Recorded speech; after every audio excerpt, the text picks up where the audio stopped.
اعوذ باللہ من الشیطان الرجیم بسم اللہ الرحمن الرحیم الحمدللہ رب العالمین وصلی اللہ علی محمد وآلہ الطیبین الطاہرین اما بعد۔ ناظرین اکرام، السلام علیکم ورحمۃ اللہ۔ آج روز جمعہ ہے اور آج ہمارا درس مخصوص ہے امام زمانہ عجل اللہ تعالیٰ فرجہ شریف سے۔ معرفت امام زمانہ کے عنوان سے ہم مسلسل آپ کی خدمت میں گزارشات پیش کر رہے ہیں اور مسلسل آپ کی خدمت میں الگ الگ موضوعات پر کچھ باتیں پیش کی جا چکی ہیں۔ ہمارا گزشتہ موضوع جس پر ہم نے درس دیا تھا امام زمانہ کے متعلق وہ تھا امام زمانہ اور ان کے نائب خاص، اور ہم نے آپ کو گزشتہ درس کے آخر میں بتایا تھا کہ ہم انشاءاللہ اگلی گفتگو امام زمانہ اور ان کے نائبین عام پر کریں گے، لہذا آج ہمارا موضوع امام زمانہ اور ان کے نائبین عام ہیں۔ اور نائبین عام سے مراد یہی مراجع، فقہا اور مجتہدین ہیں کہ جن کی ہم اور آپ تقلید کرتے ہیں اور جو آج امام زمانہ کے حقیقی نائب کہے جانے کے قابل ہیں۔ سب سے پہلا سوال ہمارے درمیان جو پیش آتا ہے وہ یہ ہے کہ کیوں ہم ان مراجع کو امام زمانہ کا نائب مان لیں؟ کیا دلیل ہمارے پاس ہے؟ جیسے کہ ہم نے گفتگو کی نائب خاص کے لیے، حسین بن روح کے لیے، علی بن محمد سمری کے لیے، ہر نائب کے لیے دلیلیں تھیں کہ وہ نائب امام زمانہ کے نائب خاص ہیں۔ تو ہمارے پاس مراجع کو نائب ماننے کے لیے کیا دلیلیں موجود ہیں؟ یا ہم یوں ہی کہہ دیں کہ مراجع نائب ہے کیونکہ ہمارے پاس اور کوئی آپشن نہیں رہتا اور کوئی راستہ نہیں رہتا، اب تو ہمیں یہ کہہ دینا ہوتا ہے کہ مراجع ہیں امام زمانہ کے نائبین، یا نہیں واقعاً اس کی دلیلیں ہیں اور امام نے خود اس کی طرف اشارہ کیا ہے؟ تو آج کے درس میں ہم انہی خاص موضوعات پر گفتگو کریں گے اور وہ اعتراضات اور وہ اشکالات کہ جو مراجع کے اوپر کیے جاتے ہیں اور وہ سوال جو اٹھائے جاتے ہیں مخالفین کی طرف سے مراجع کے خلاف، ان کے بھی جواب دینے کی کوشش کریں گے۔ سب سے پہلے بتا دیں کہ آخری نائب امام زمانہ کے جو آخری خاص نائب تھے جناب علی بن محمد سمری تھے، اور انہوں نے ہی اعلان کر دیا تھا کہ میرے بعد خاص نیابت کا سلسلہ ختم ہے، میرے بعد کوئی نائب نہیں ہے۔ لہٰذا بعض لوگ اسی چیز کو دلیل بناتے ہیں اور کہتے ہیں کہ کیونکہ انہوں نے اعلان کر دیا تھا لہٰذا اب امام زمانہ کا نائب کوئی نہیں ہے۔ لیکن جب ہم دیکھتے ہیں پہلی دلیل ہم اپنی کیا پیش کرتے ہیں کہ امام زمانہ کے نیابت کی دو قسمیں ہیں، نیابت عامہ اور نیابت خاصہ، یعنی دو طریقے سے امام زمانہ کے نائب موجود ہیں، ایک نائب خاص اور ایک نائب عام۔ اگر ہم اس خاص و عام کے فرق کو سمجھ گئے تو ساری بات ہمارے لیے واضح اور روشن ہو جائے گی، ہمیں کسی دلیل کی ضرورت نہیں پڑے گی، فقط خاص اور عام کے فرق کو سمجھ جائیں۔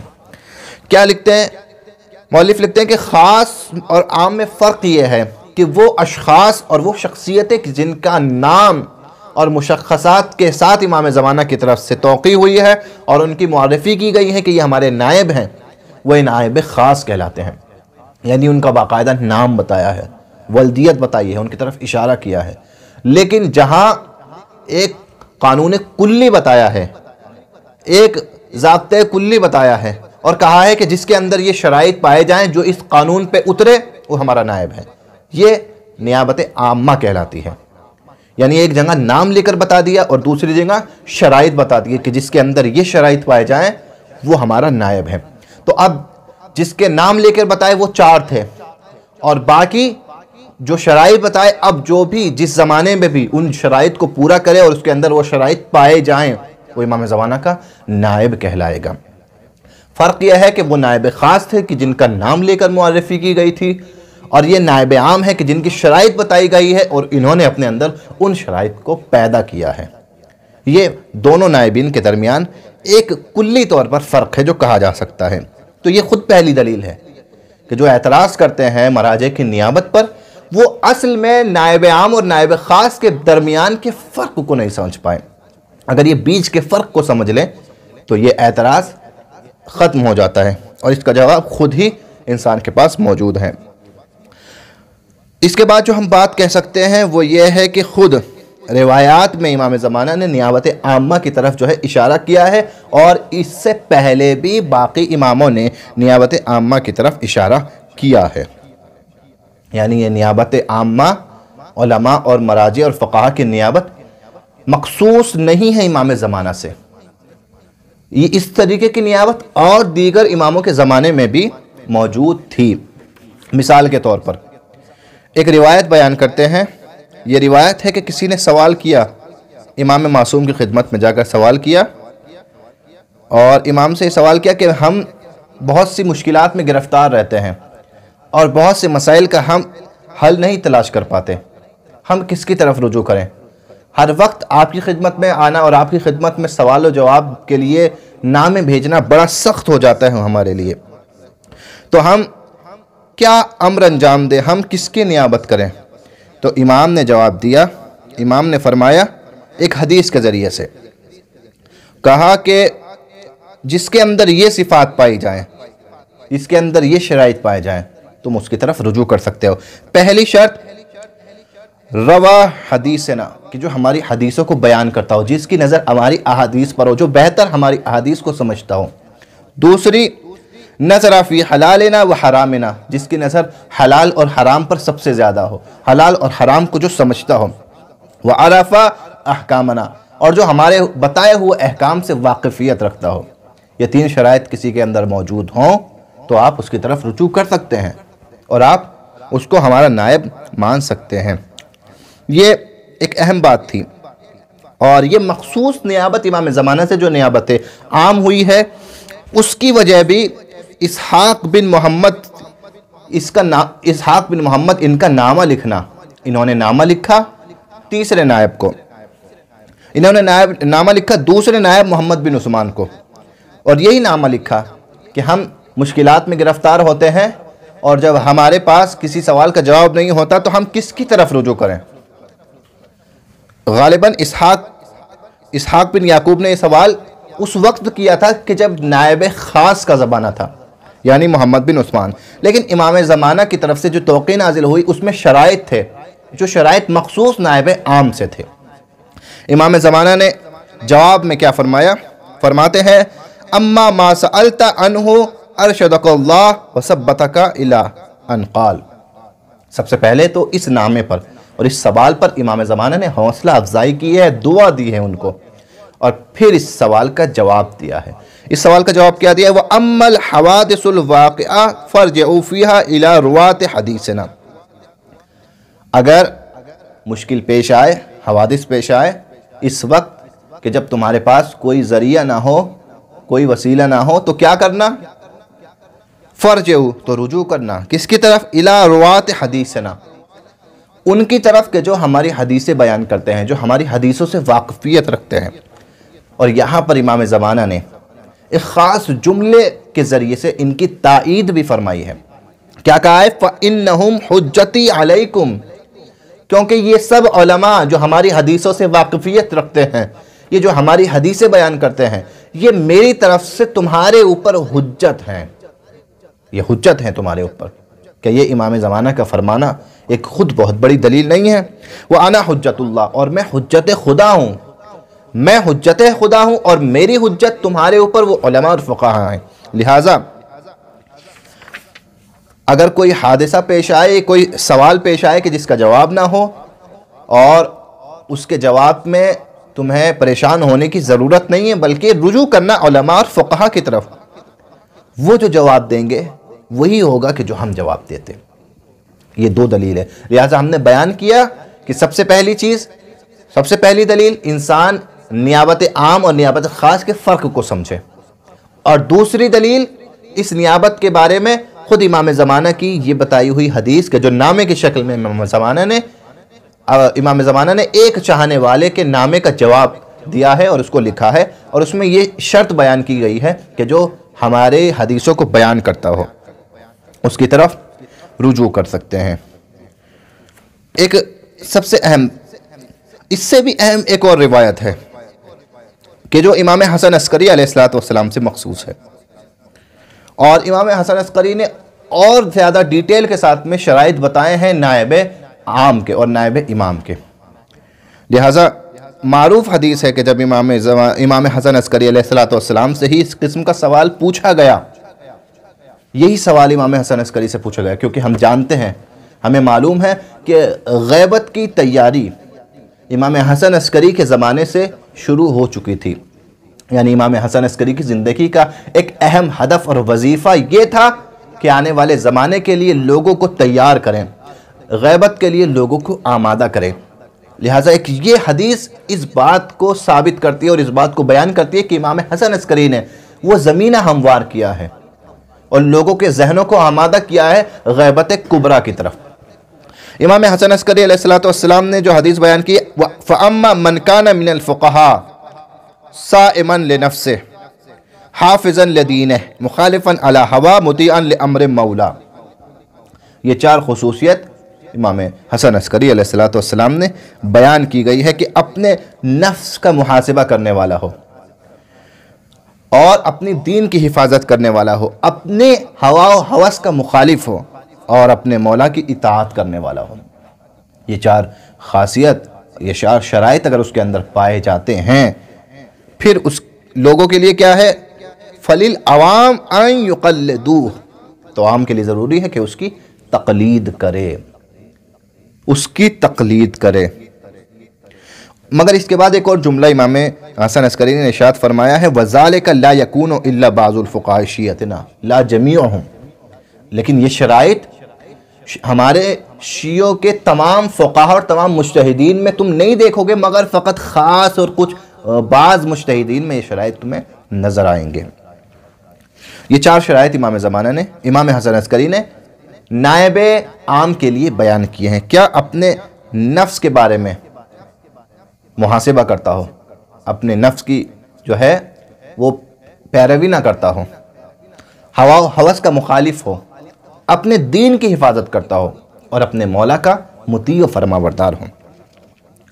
یہیں سے ایک اور سوال کے جواب کو بھی ہم حاصل کر سکتے ہیں کہ ایسا نہیں ہے کہ جس نے بھی عمامہ پہن لیا، عبا و قبا زیب تن کر لی، جس نے بھی توضیح مسائل چھپوا دی، جس نے بھی اپنے فوٹو کو سوشل میڈیا پہ شیئر کرا دیا اور اس کے فوٹو کے سامنے لکھ کے آنے لگا آیت اللہ العظمیٰ، ہر وہ شخص آیت اللہ اور امام زمانہ کا نائب ہے. نہیں، ایسا نہیں ہے، بلکہ یہ شرائط جس کے اندر پائے جائیں.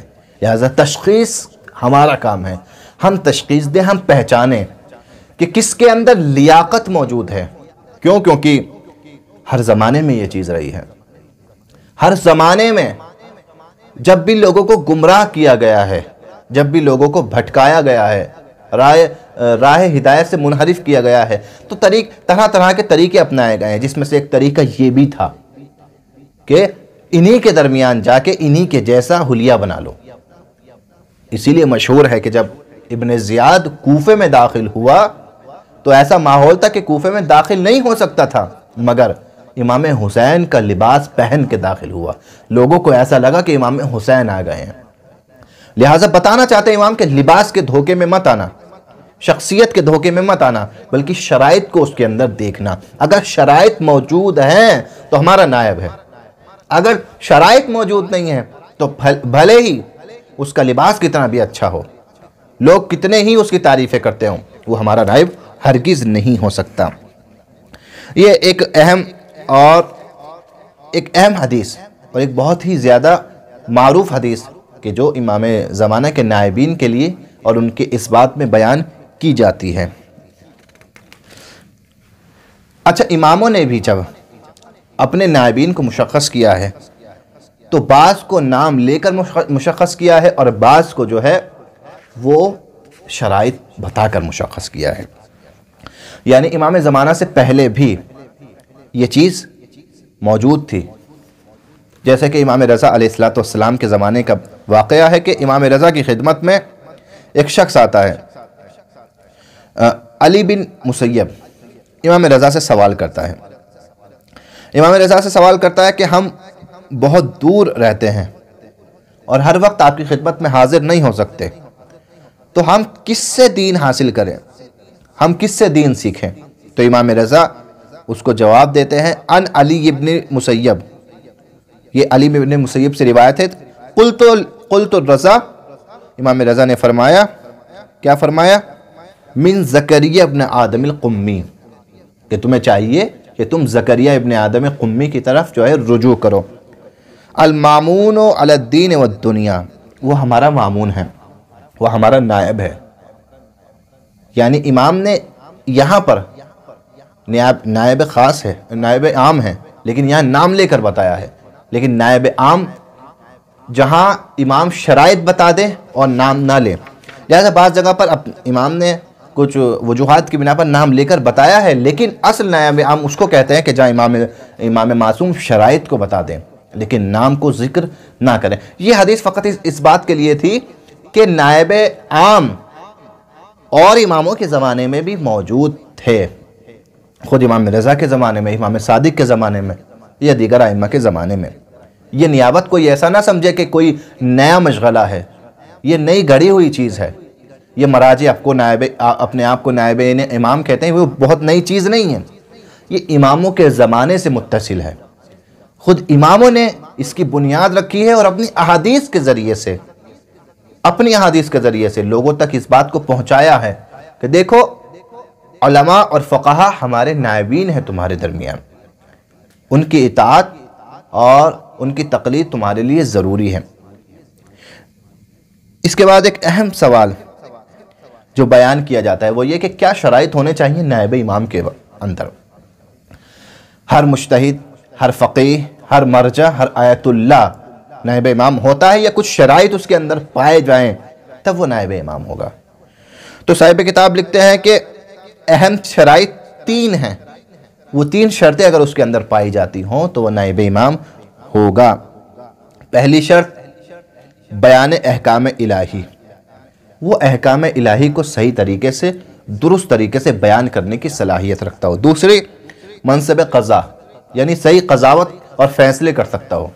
تیسری رہبری جامع و ادارے امور مملکت، یعنی وہ اپنے جامع کی رہبری کر سکتا ہو، لیڈر بن سکتا ہو وہ اپنے قوم کا۔ یہ 3 شرطیں اگر ان کے اندر موجود ہیں تو وہ نائب امام ہے۔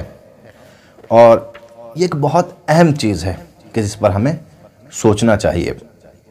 آج مراجع جو ہیں، مثلا جتنے بھی مراجعین ہیں، اگر ان کے اندر یہ شرائط موجود ہیں، یہ شرائط اور اس کے ساتھ ساتھ وہ اہم اصل شرائط کے جو امام حسن عسکری نے بیان کیے ہیں، ایسا نہ ہو کہ ان شرائط کو ہم سمجھ کے ان شرائط کو بھول جائیں، نہیں، وہ اصل شرطیں ہیں کہ اپنی ہوائے نفس کا مخالف ہو، اپنے نفس کی پیروی نہ کرتا ہو، اپنے مولا کی اطاعت کرتا ہو، اپنے دین کی حفاظت کرتا ہو۔ یہ اصل شرائط ہیں جو امام معصوم نے بیان کیے ہیں، اور یہ اہم وظائف ہیں کہ جو ایک مرجع کے اندر ہونے چاہیے۔ ان وظیفوں کو مرجع انجام دینے کی طاقت رکھتا ہو، ایسا نہ ہو کہ وہ بہت پڑھا لکھا ہو مگر احکام نہ بیان کر پاتا ہو، لوگوں کو احکام واضح طور پر بیان نہ کر سکے، تو اس کے اندر بھی وہ بھی مرجع نہیں ہے، وہ بھی یہ شرط اس کے اندر موجود نہیں ہے۔ ایسا نہ ہو کہ بہت پڑھا لکھا ہو، بہت کتابیں لکھ دی، ٹھیک ہے، بہت پڑھا ہے، لیکن وہ صحیح قضاوت نہیں کر پا رہا ہے، یا پھر بہت بڑا عالم دین ہے لیکن اپنی قوم کی صحیح لیڈر ہی نہیں کر پا رہا ہے، صحیح رہبری نہیں کر پا رہا ہے وہ۔ لہٰذا یہ 3 چیزیں ایک مرجع اور ایک نائب امام کے لیے ضروری ہیں۔ اور واقعاً آج کا دور وہ ہے کہ اس دور میں ہمارے لیے ضروری ہے کہ ہم اپنے مراجع اور یہ جو ہمارے دین کے مراجع ہیں، مجتہدین ہیں، ان کا احترام کریں اور ان کے بارے میں جو ہے شک و شبہات سے پرہیز کریں۔ بہت سے لوگوں کی طرف سے لوگوں کے ذہن میں شک و شبہات ایجاد کیے جاتے ہیں اور انہیں تقلید سے دور کیا جاتا ہے کہ کہتے ہیں تقلید نہ کرو۔ ایک اعتراض جو سب سے مشہور ہوتا ہے وہ یہ ہے کہ ہمارے امام زمانہ موجود ہیں تو ہم تقلید کیوں کریں؟ بہت سے لوگوں سے جب کہا جاتا ہے کہ کس کی تقلید کرتے ہو، کہتے ہیں ہم امام زمانہ کی تقلید کرتے ہیں، اور امام زمانہ کے ہوتے ہوئے غیر معصوم کی تقلید نہیں ہو سکتی ہے۔ لوگ یہ سن کے پریشان ہو جاتے ہیں، کچھ لوگوں کو شک بھی ہو جاتا ہے کہ یار بات تو صحیح کہی ہے، جب ہمارا امام معصوم موجود ہے تو ہم کسی کی تقلید کیوں کریں؟ اصلاً یہ ایک شبہ ہے، یہ ایک شبہ ہے کہ جس کے ذریعے سے لوگوں کو علماء سے دور کیا جا رہا ہے۔ پہلی چیز تو یہ کہ جب خود امام معصوم نے حکم دیا ہے غیبت کبریٰ کا مقصد ہی یہ ہے کہ امام تمہاری دسترس سے باہر ہے، آپ امام سے سوال پوچھ نہیں سکتے، آپ امام سے ملاقات نہیں کر سکتے، تو امام کی تقلید کرنے کا کوئی مطلب نہیں بنتا۔ جو امام کی تقلید کا دعویٰ کرتا ہے، کیا وہ امام سے ملاقات کر سکتا ہے؟ کیا وہ اپنی مشکلیں خود امام سے بیان کر سکتا ہے؟ نہیں۔ پتہ یہ چلا کہ فقط بظاہر دعویٰ ہے، اصل میں اس کی رسائی امام تک نہیں ہے۔ اور دوسری بات، امام کی تقلید نہیں ہوتی ہے، امام کی بیعت اور اطاعت محض اور اطاعت خالص ہوتی ہے، اور مراجع کی تقلید ہوتی ہے لیکن اطاعت محض اور اطاعت خالص مراجع کی نہیں ہوتی ہے۔ اس کی مثال ایک موجود ہے، جیسے مراجع آج بہت سے موجود ہیں ہمارے زمانے میں، بہت سے لوگ ہیں جو مراجع ہیں اور ہر کسی کی ہم تقلید کر سکتے ہیں۔ عالم فالعالم، یعنی ایک عالم کی تقلید کری، اور کسی بھی مسئلے میں ہمیں اس عالم کا کوئی فتویٰ نہیں ملا تو ہم کسی دوسرے عالم کی طرف رجوع کر سکتے ہیں، اس کے فتوے پہ عمل کر سکتے ہیں، یہ تقلید ہے۔ لیکن امام معصوم کے مسئلے میں ہم یہ تقلید نہیں کرتے، امام معصوم کے مسئلے میں ہم بیعت اور اطاعت کرتے ہیں، اور امام کے ہوتے ہوئے پھر امام کے ہوتے ہوئے کسی اور کی طرف رجوع کرنے کا حق ہمیں نہیں بنتا۔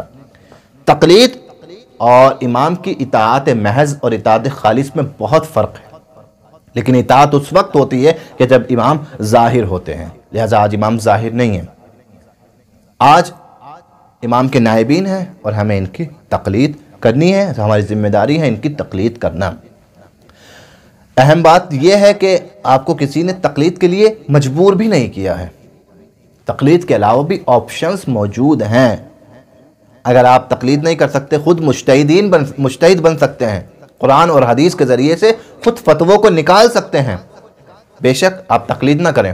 اگر اتنا علم آپ کے پاس ہے کہ قرآن اور احادیث سے اپنے مسائل کے جواب کو دریافت کر سکتے ہیں تو خود کریں۔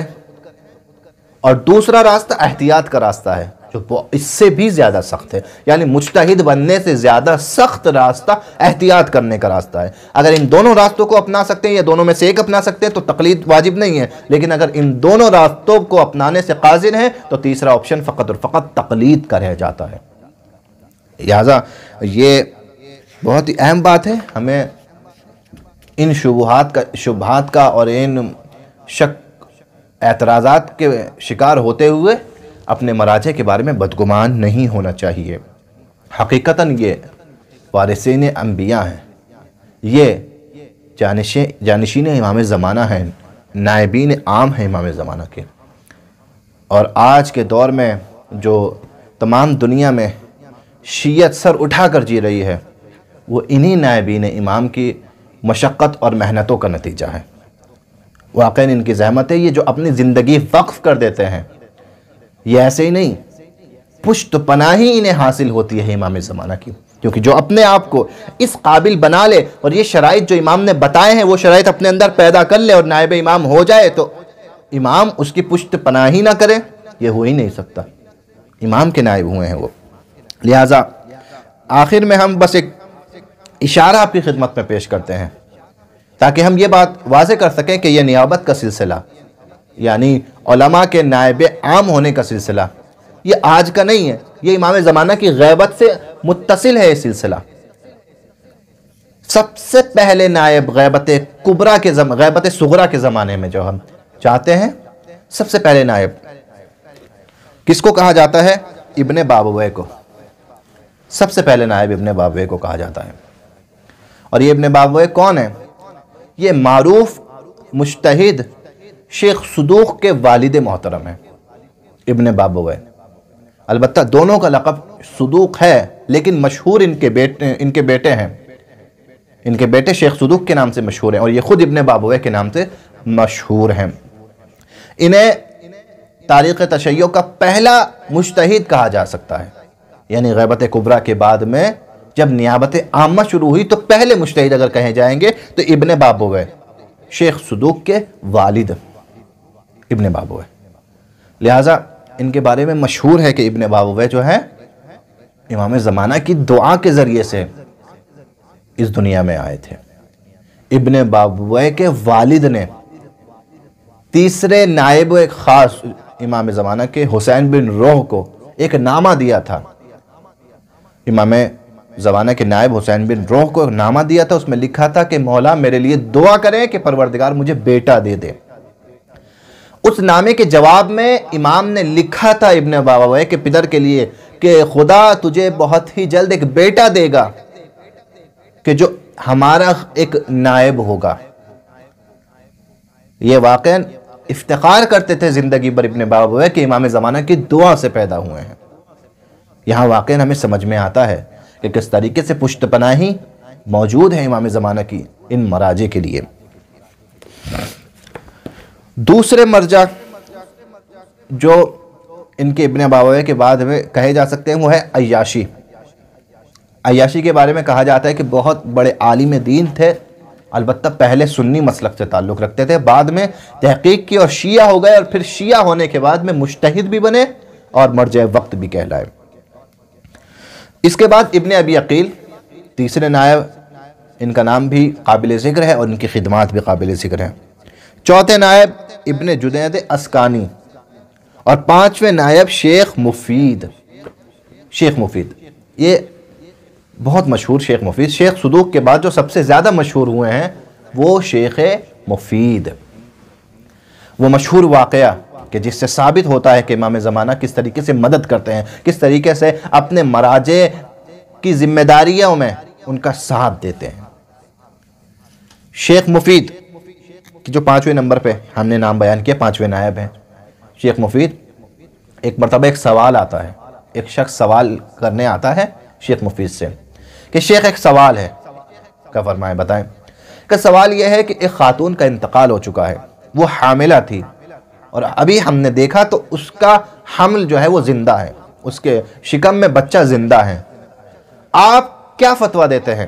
آیا اس خاتون کو دفن کر دیا جائے یا پھر اس کے بچے کو پیٹ چاک کر کے نکال لیا جائے؟ شیخ مفید نے فرمایا کہ اس خاتون کو دفن کر دیا جائے۔